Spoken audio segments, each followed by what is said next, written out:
राज्यसभा सदस्यता के लिए न्यूनतम आयु कितनी है?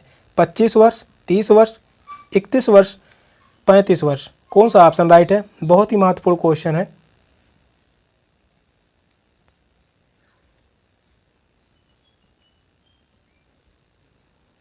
क्वेश्चन कह रहा है राज्यसभा सदस्यता के लिए न्यूनतम आयु कितनी है?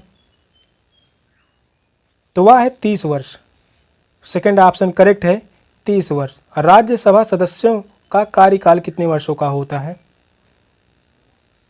कार्यकाल की बात करते हैं, यह 6 वर्षों का होता है।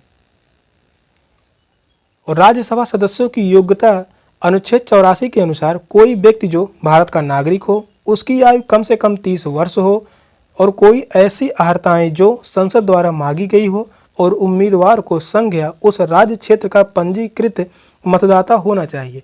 इतनी योग्यताएं अगर है तो वह राज्यसभा सदस्य के लिए नियुक्ति हो सकता है। सेकंड ऑप्शन करेक्ट है, 30 वर्ष। नेक्स्ट क्वेश्चन है, निम्नलिखित में से कौन सा 4 वेदों में शामिल नहीं है? ऋग्वेद, सामवेद, अथर्ववेद, आयुर्वेद। कौन सा ऑप्शन राइट है? क्वेश्चन यह भी बहुत ही महत्वपूर्ण है। यह क्वेश्चन 2023 में पूछा गया था। क्वेश्चन बहुत ही इंपॉर्टेंट है।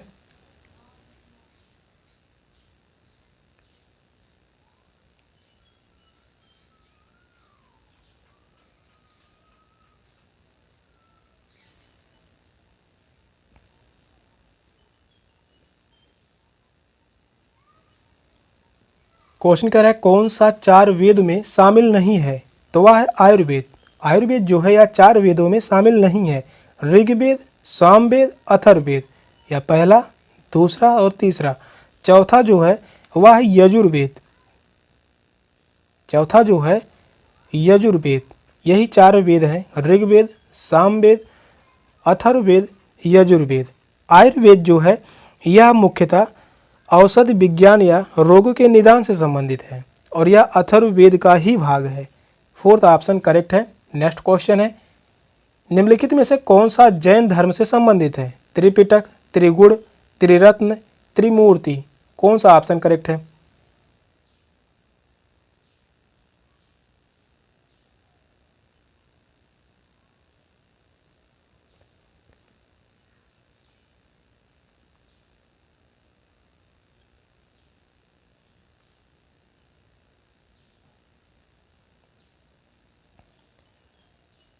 कौन सा धर्म जैन से संबंधित है?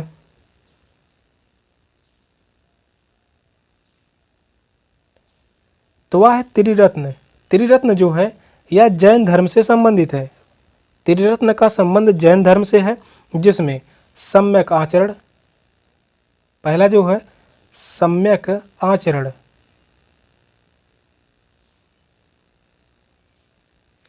और दूसरा जो है सम्यक दर्शन, सम्यक दर्शन, तीसरा जो है सम्यक ज्ञान, सम्यक ज्ञान। यही त्रिरत्न है, सम्यक आचरण, सम्यक दर्शन, सम्यक ज्ञान। और त्रिपिटक यह जो है बौद्ध धर्म से संबंधित है। त्रिपिटक यह जो है बौद्ध धर्म से संबंधित है, त्रिपिटक। और त्रिपिटक में जो है पहला जो है सुत्त पिटक, सुत्त पिटक, दूसरा जो है विनय पिटक, और तीसरा जो है अभिधम्म पिटक।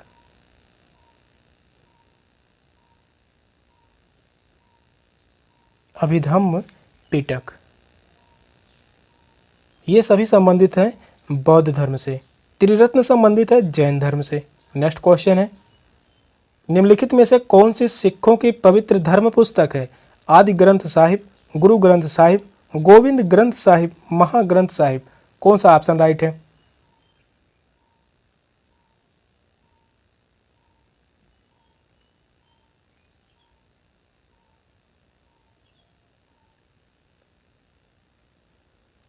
निम्नलिखित में से कौन सी सिखों की पवित्र धर्म पुस्तक है? तो वह है Guru Granth Sahib. Second option correct है, गुरु ग्रंथ साहिब। सिख धर्म की पवित्र पुस्तक गुरु ग्रंथ साहिब है, जिसकी रचना गुरु अर्जुन देव ने की थी। इसकी रचना किसने की थी, यह भी पूछा गया है। गुरु अर्जुन देव ने? गुरु अर्जुन देव ने 1604 में इसकी रचना की थी। इसकी रचना कब की गई थी? 1604 में इसकी रचना की गई थी और इसमें अनेक निर्गुण और शोभित संतों की वाणियों का भी संकलन किया गया है। सेकंड ऑप्शन करेक्ट है। नेक्स्ट क्वेश्चन है, अग्निगिरी किस धर्म वल्लभियों का पूजा स्थल है? ईसाई, यहूदी, मुस्लिम या पारसी? कौन सा ऑप्शन राइट है?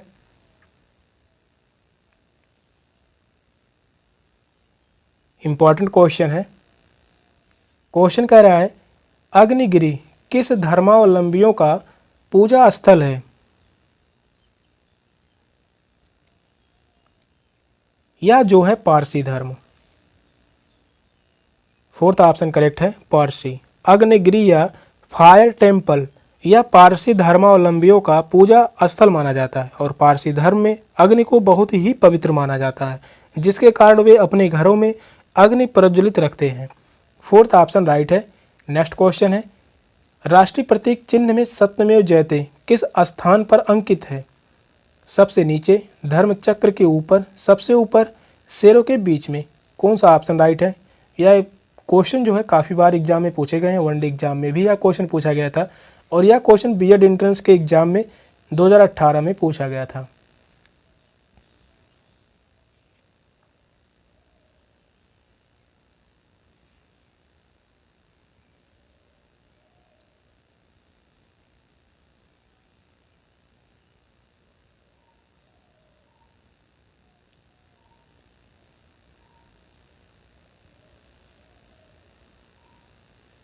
राष्ट्रीय प्रतीक चिन्ह में सत्यमेव जयते किस स्थान पर अंकित है? तो वह है सबसे नीचे। फर्स्ट ऑप्शन करेक्ट है, सबसे नीचे। सत्यमेव जयते भारत के राष्ट्रीय प्रतीक के चिन्ह में सबसे नीचे अंकित है और यह ध्येय वाक्य मुंडकोपनिषद से उद्गृत है। कहाँ से लिया गया है? यह भी पूछा गया है। मुंडकोपनिषद से, मुंडकोपनिषद से, मुंडकोपनिषद से यह लिया गया है, जिसका अर्थ है सत्य की ही विजय। सत्यमेव जयते का अर्थ है सत्य की ही विजय। फर्स्ट ऑप्शन राइट है। नेक्स्ट क्वेश्चन है, भारत का राष्ट्रीय पक्षी कौन सा है? मयूर, फाख्ता, कबूतर या बाज? कौन सा ऑप्शन राइट है?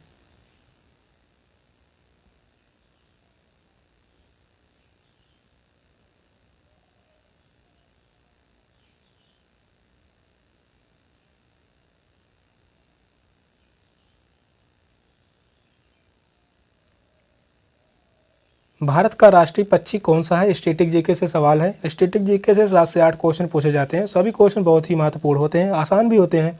तो राष्ट्रीय पक्षी पूछा है, वह है मयूर।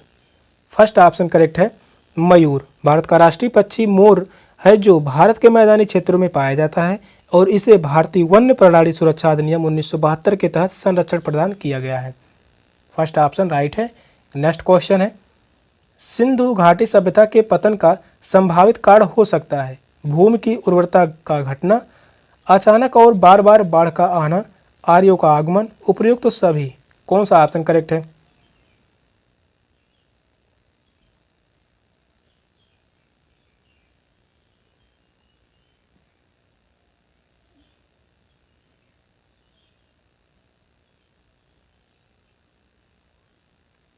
इंपॉर्टेंट क्वेश्चन है।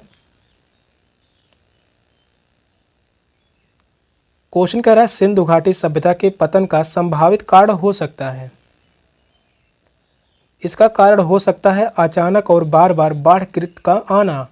सेकंड ऑप्शन करेक्ट है, अचानक और बार बार बाढ़ का आना। अमलानंद घोष ने सिंधु सभ्यता के पतन का कारण बाढ़ का आना माना है, जिससे यहाँ की भूमि दलदली हो गई तथा अनेक बीमारियां उत्पन्न हुई, जिसके कारण सिंधु सभ्यता का पतन हो गया। सेकंड ऑप्शन राइट है। नेक्स्ट क्वेश्चन है, चरक संहिता निम्नलिखित में से किससे संबंधित है? कला, विधि, राजतंत्र या चिकित्सा? कौन सा ऑप्शन राइट है? काफ़ी इंपॉर्टेंट क्वेश्चन है।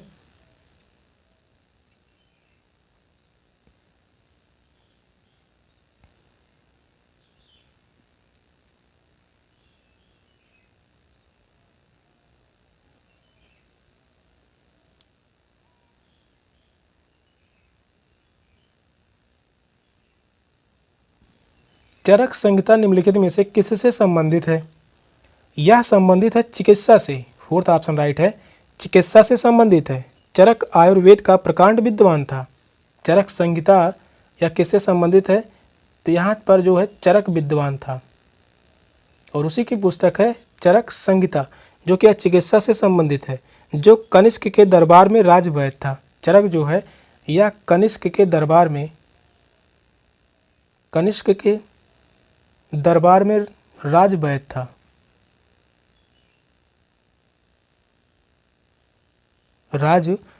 था। उसने चिकित्सा संबंधी ग्रंथ चरक संहिता की रचना की, जिसमें अनेक दुस्साध्य रोगों के निदान के नुस्खे सुझाए गए हैं और उसकी चिकित्सा पद्धति पर अलग से आज भी चरक संहिता पद्धति प्रचलित है। फोर्थ ऑप्शन करेक्ट है। नेक्स्ट क्वेश्चन है, पृथ्वी की सतह पर या समीप वायुमंडल का जोन मंडल निम्नलिखित है? जैवमंडल, वायुमंडल, थलमंडल, जलमंडल। कौन सा ऑप्शन करेक्ट है? क्वेश्चन इंपॉर्टेंट है।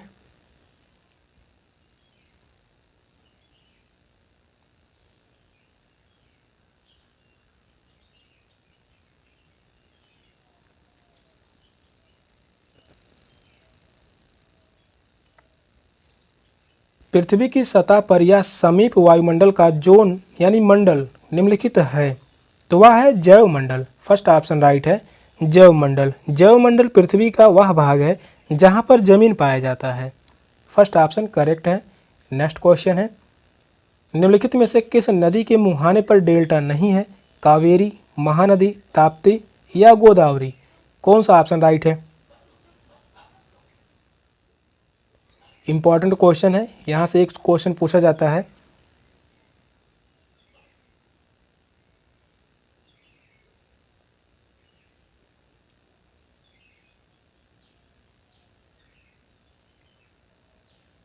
क्वेश्चन कह रहा है निम्नलिखित में से किस नदी के मुहाने पर डेल्टा नहीं है? तो वह है ताप्ती नदी। ताप्ती नदी के मुहाने पर डेल्टा का निर्माण नहीं है। ताप्ती और नर्मदा, इन दोनों नदियों के मुहाने पर डेल्टा का निर्माण नहीं होता है, बल्कि यहाँ पर एस्चुरी का निर्माण होता है। एस्चुरी का निर्माण होता है। कावेरी नदी, महानदी, गोदावरी, ब्रह्मपुत्र नदी, गंगा नदी, इन सभी नदियों के मुहाने पर डेल्टा का निर्माण होता है। भारत की दो नदियां हैं ताप्ती और नर्मदा, इन दोनों के मुहाने पर डेल्टा का निर्माण नहीं होता है, बल्कि यह एस्चुरी का निर्माण करती हैं। थर्ड ऑप्शन राइट है। नेक्स्ट क्वेश्चन है, निम्नलिखित में से किसको भारतीय नेपोलियन कहा जाता है? चंद्रगुप्त मौर्य, समुद्रगुप्त, चंद्रगुप्त द्वितीय, स्कंदगुप्त। कौन सा ऑप्शन राइट है?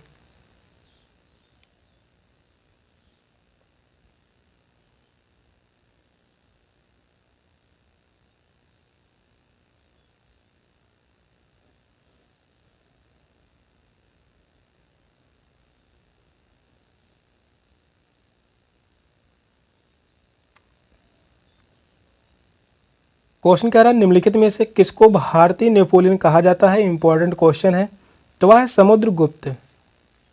सेकंड ऑप्शन करेक्ट है, समुद्रगुप्त। चंद्रगुप्त प्रथम का उत्तराधिकारी समुद्रगुप्त महान विजेता था, जिसने उत्तरी भारत पर ही नहीं बल्कि दक्षिण भारत के राज्यों पर भी सफलतापूर्वक विजय प्राप्त किया और उसकी इन सफलताओं के फलस्वरूप अंग्रेजी इतिहासकार बेंसेट स्मिथ ने उसे भारत का नेपोलियन कहा। किसने कहा था भारत का नेपोलियन?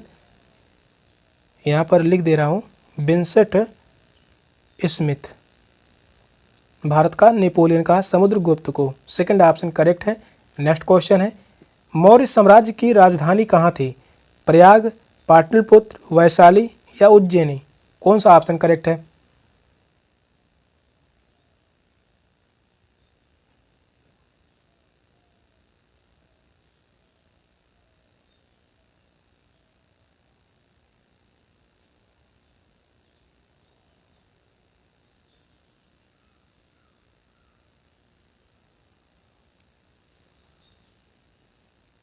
मौर्य साम्राज्य की राजधानी कहाँ थी? तो वह पाटलिपुत्र। मौर्य साम्राज्य की राजधानी पाटलिपुत्र थी। मौर्य साम्राज्य की राजधानी पाटलिपुत्र थी। यह नगरी सोन और गंगा के संगम पर स्थित है। पाटलिपुत्र जो है यह गंगा एवं सोन नदी के संगम पर स्थित है, जिसकी स्थापना अजातशत्रु के पुत्र उदयन ने की थी।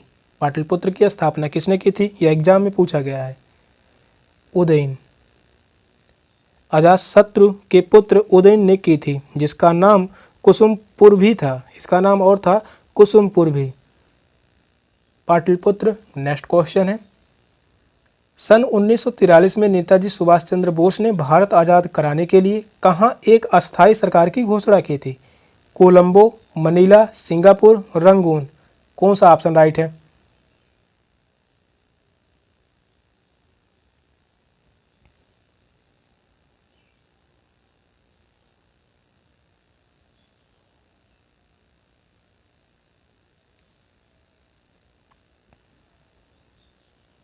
क्वेश्चन इंपॉर्टेंट है। क्वेश्चन कह रहा है सन 1943 में नेताजी सुभाष चंद्र बोस ने भारत आज़ाद कराने के लिए कहाँ एक अस्थायी सरकार की घोषणा की? तो वह सिंगापुर। थर्ड ऑप्शन करेक्ट है, सिंगापुर। सन 1943 ईस्वी में सुभाष चंद्र बोस ने भारत को आज़ाद कराने के लिए सिंगापुर में एक अस्थायी सरकार की स्थापना की थी तथा दिल्ली चलो का नारा दिया। दिल्ली चलो का नारा दिया। दिल्ली चलो का नारा दिया किसने दिया था? या पूछा गया एग्जाम में। Subhash Chandra Bose. Third option correct है, सिंगापुर। नेक्स्ट क्वेश्चन है, ओपेक देशों में कौन सा देश सर्वाधिक खनिज तेल का उत्पादन करता है? कुवैत, यूएई, सऊदी अरब, वेनेजुएला। कौन सा ऑप्शन राइट है?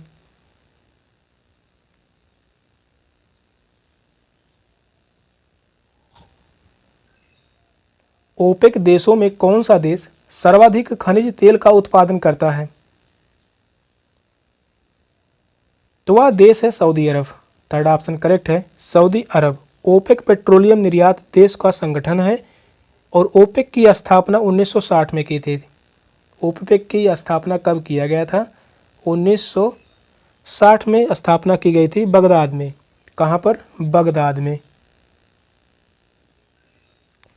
जिसके 12 सदस्य हैं। ओपेक में 12 सदस्य हैं।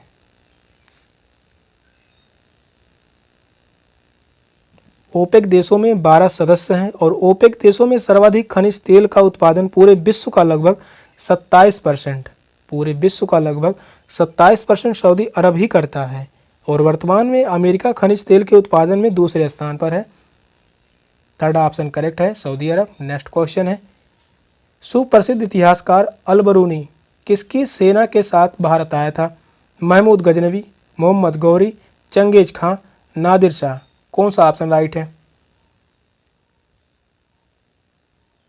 क्वेश्चन यह भी बहुत ही महत्वपूर्ण है।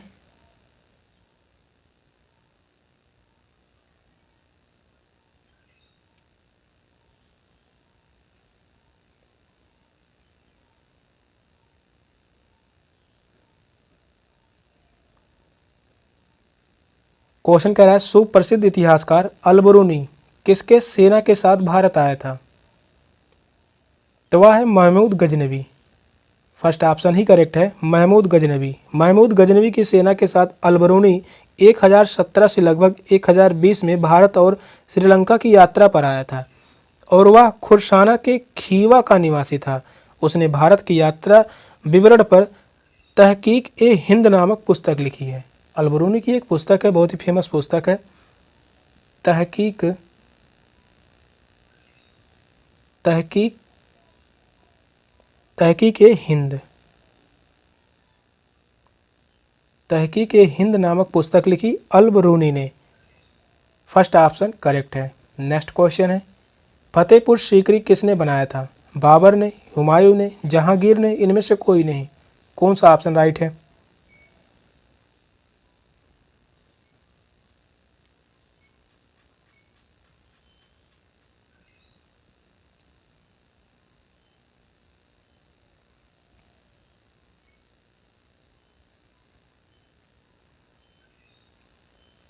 फतेहपुर सीकरी का निर्माण किसने करवाया था? तीन में से कोई नहीं। बाबर ने, हुमायूं ने, जहांगीर ने, इन तीनों ने नहीं करवाया था, बल्कि फतेहपुर सीकरी का निर्माण किसने करवाया था? अकबर ने। अकबर ने करवाया था। फतेहपुर सीकरी की स्थापना अकबर ने की थी और यह नगर 11 वर्षों में बनकर तैयार हुआ था। यह नगर जो है 11 वर्षों में बनकर तैयार हुआ था। फोर्थ ऑप्शन करेक्ट है, इनमें से कोई नहीं। नेक्स्ट क्वेश्चन है, भारत की प्रथम महिला शासक कौन सी थी? नूरजहां, रजिया सुल्तान, चांद बीबी, मुमताज महल। कौन सा ऑप्शन करेक्ट है? क्वेश्चन यह भी बहुत ही महत्वपूर्ण है। यह क्वेश्चन वनडे एग्जाम में भी पूछा गया है और यही क्वेश्चन बीएड एंट्रेंस 2019 में भी पूछा गया था।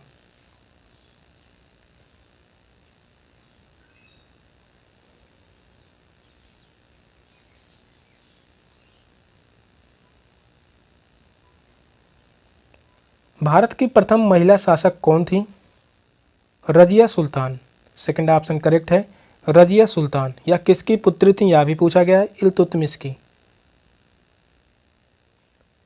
इल्तुतमिश की यह पुत्री थी, रजिया सुल्तान। नेक्स्ट क्वेश्चन है, राज्यसभा के प्रत्येक सदन के सदस्यों का कार्यकाल होता है 5 वर्ष, 6 वर्ष, 4 वर्ष, निश्चित नहीं। क्वेश्चन बहुत ही महत्वपूर्ण है और यह क्वेश्चन अभी अभी पढ़ाया गया है पिछले ही क्वेश्चन में। तो बताइए कौन सा ऑप्शन राइट होगा?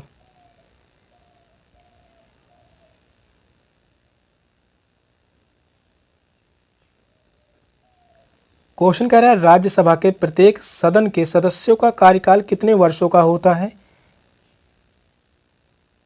तो वह है 6 वर्षों का। 6 वर्षों का कार्यकाल होता है। राज्यसभा यह एक अस्थाई सदन है, यह एक अस्थाई सदन है, इसे भंग नहीं किया जा सकता, भंग नहीं होता है। राज्यसभा एक अस्थाई सदन है जो कभी भंग नहीं होता। इसके सदस्यों का कार्यकाल 6 वर्षों का होता है और इसके 1/3 सदस्य प्रति 2 वर्ष बाद सेवानिवृत्त हो जाते हैं। सेकंड ऑप्शन राइट है। नेक्स्ट क्वेश्चन है, उपराष्ट्रपति अध्यक्षता करते हैं लोकसभा की, राज्यसभा की, केंद्रीय मंत्रिमंडल की, योजना आयोग की। कौन सा ऑप्शन राइट है? क्वेश्चन यह भी बहुत ही इंपॉर्टेंट है। यह क्वेश्चन 2021 में पूछा गया था और यही क्वेश्चन 2024 में भी पूछा गया था।